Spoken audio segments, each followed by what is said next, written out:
Hi everyone, hope you guys are having a good week. So this is the video response for Unit 5, the role of parents in sport and legal aspects of hiring coaches for PE 570. So the first question is, describe the key points that you learned from this video. Um, Key points, I think parents will just be parents. It's tough. I don't think, as a coach, you can't win really. I think there's always going to be somebody dissatisfied with the way you do things. Um, I think that's just in leadership in general, kind of like someone's always going to complain. People are never satisfied, whether you do something their way or a different way. If you do something their way to change, if you change your philosophy towards a way that will impress or please someone, then you're going to be displeasing someone else. So I think just know what you believe and stand firm on that. Um, Other key points. Um, I don't even think it's important for a coach to necessarily know law. I don't think any of these coaches necessarily were geared in law. They show some lawyers who were in, sports lawyers, and but the coaches were not responsible. None of them were guilty. It was just the parents.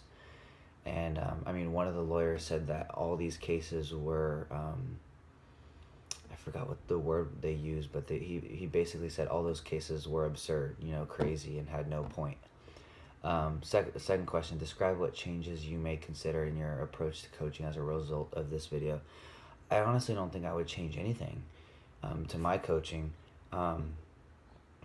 I believe in everything that I do, and I think maybe just be a little bit more gracious with parents.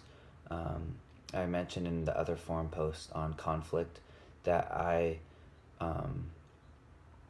this is my first year coaching varsity basketball, but I want to implement, when I have my parent meeting in a couple weeks, I want to implement a 24-hour rule that I want to have.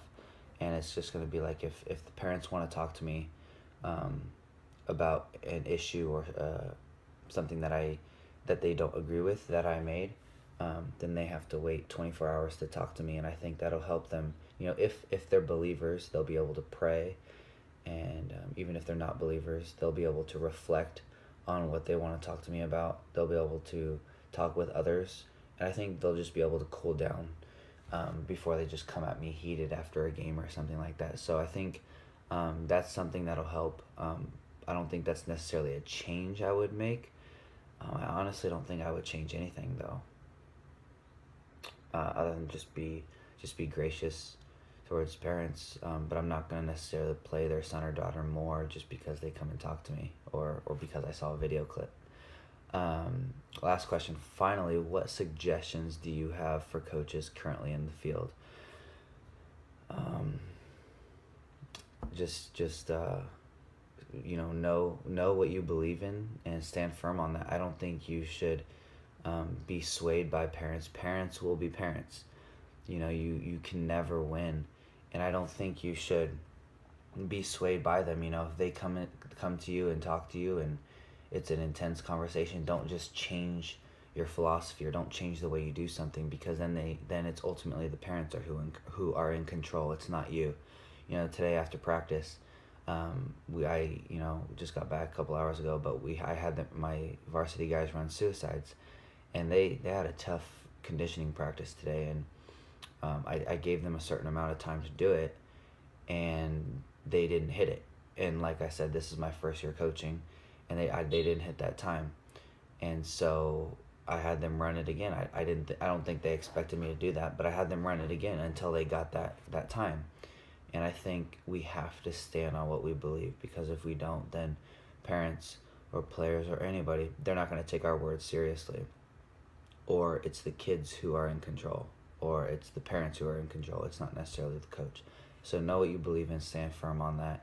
And also, be sure that you have your coaches, your assistants, they have your back and you have theirs. That's always great for support. And the athletic director you communicate well with the athletic director to know that you guys are on the same page. you have his support or her support, and they have yours. So yeah, I think that's it. Thanks.